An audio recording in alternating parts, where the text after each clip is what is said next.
आज आपण उन्हाळी वळवणातला अजून एक पदार्थ करत आहोत. तो म्हणजे तिप्पट चौपट फुलणारे खमंग कुरकुरीत चविष्ट असे रव्याचे पापड. बघताना किती सुंदर फुलला आहे. अगदी कढई कमी पडलेली आहे. हे रव्याचे पापड करण्यासाठी आपल्याला खिशी घ्यायची गरज नाही किंवा पीठ शिजवायची पण गरज नाही. त्यामुळे पापड तुटण्याचा, चिरा पडण्याचा प्रश्नच उरत नाही. अगदी रव्याच्या पापडाची फुल प्रूफ रेसिपी आहे. चला तर सुरुवात करूया.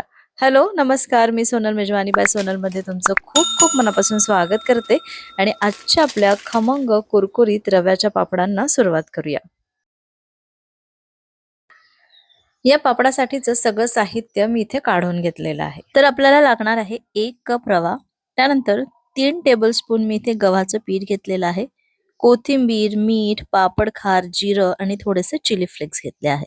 तर आता इथे मिक्सरचं पॉट घ्यायचं, त्यामध्ये हा 1 कप रवा आणि 3 टेबलस्पून जे आपण गव्हाचं पीठ घेतलंय ते घालून घेऊ. त्यानंतर यामध्ये आपला नेहमीचा जो चमचा असतो नाश्त्याचा, त्याने अर्धा चमचा मी इथे पापड खार घातली, चवीपुरतं मीठ घातलेलं आहे आणि आता यामध्ये थोडंसं पाणी घालून हे सगळं छान मिक्सरमध्ये बारीक करून घेऊ. तर सुरुवातीला 1 कप पाणी घालून आपण हे बारीक करू. चांगलं बारीक झालं पाहिजे, अजिबात गाठी गुठळ्या झाल्या नाही पाहिजे. तर 1 कप पैकी मी अर्धा कप पाणी सुरुवातीला घातलं, त्यानंतर परत अर्धा कप पाणी घातलं आणि हे छान बारीक वाटून घेतलं.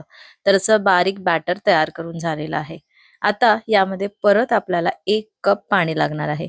तर इथे आपण 1 कप रवा घेतलेला होता, त्यासाठी 2 कप पाणी घालायचं आहे. 1 कप आपण वाटताना किंवा हे असं तयार करताना आपण घातलेलं आहे आणि 1 कप जे आहे ते नंतर घालून छान अशी कन्सिस्टन्सी करून घ्यायची आहे.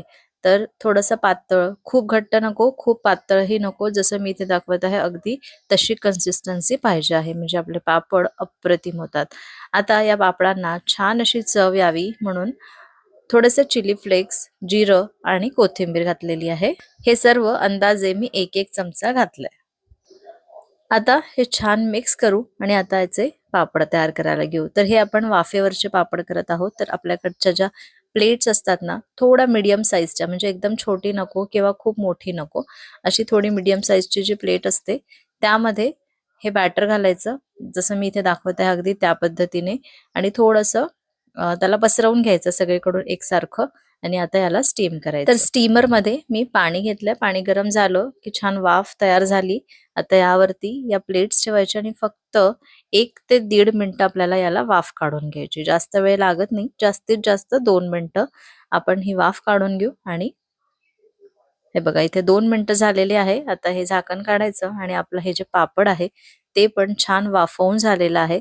आता इथे मी परातीमध्ये थोडंसं पाणी घेतलं आणि या पाण्यामध्ये अशी ही प्लेट बुडवून घ्यायची आणि चाकूच्या सहाय्याने याच्या कडा ज्या आहे त्या बाजूनी थोड्याशा कट करून घ्यायच्या आणि हे बघा अगदी अलगद पद्धतीने आपला हा पापड निघतो आणि या प्लेटला वगैरे पण अजिबात तेल लावायची गरज नाही. जर कधी थोडंसं चिटकत असेल तर मग काय करायचं, ही जी प्लेट आहे ती थोडी अजून धुवून घ्यायची, स्वच्छ करून घ्यायची आणि परत मग याच प्लेटमध्ये आपण हे सुरू करू शकतो. तर बघितलं ना, हे जे पापड आहे अजिबात ऊन वगैरे दाखवायची गरज नाहीये. म्हणजे सगळे पापड झाल्यानंतर नंतर तुम्ही 1 दिवसाची ऊन दाखवू शकता, पण हे पापड तुम्ही घरातच वाळवू शकता. तर मी घरातच एक कपडा टाकलेला आहे आणि त्यावरती हे पापड वाळत घातले आहेत. तर इतक्या प्रमाणात, म्हणजे आपण 1 कप रवा घेतला होता त्यामध्ये 20 ते 25 पापड तयार होतात मीडियम साईजचे. 1-2 माझे छोटे पण झालेले आहे छोटी प्लेट घेतल्यामुळे. पण नंतर ही अशी मोठी प्लेट घेतली ना तर पापड पण मोठा होतो आणि पापड जर मोठा झाला तर तळायला तेल पण जास्त लागतं, कढई मोठी लागते, म्हणून मी थोडे मीडियम साईजचे पापड केले आहे. तुम्हाला जर मोठे पापड करायचे असेल तर तुम्ही मोठे पापड पण तयार करू शकता.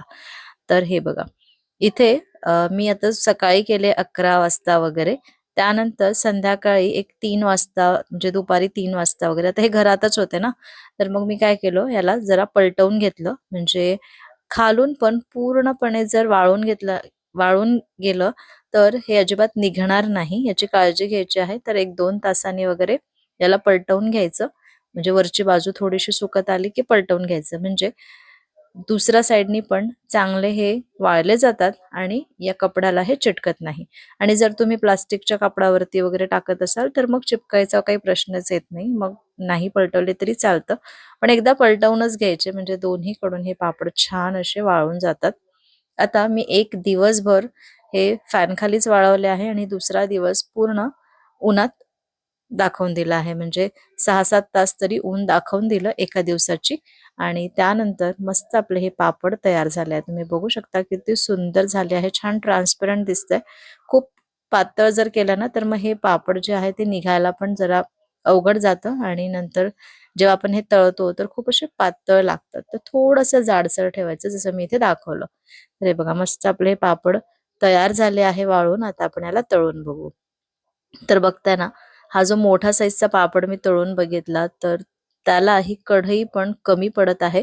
इतका हा पापड मस्त फुललेला आहे. इतके अप्रतिम होतात हे पापड आणि जसं मी सुरुवातीला सांगितलं, की चिरायचं, तुटायचा काही प्रश्नच उरत नाही.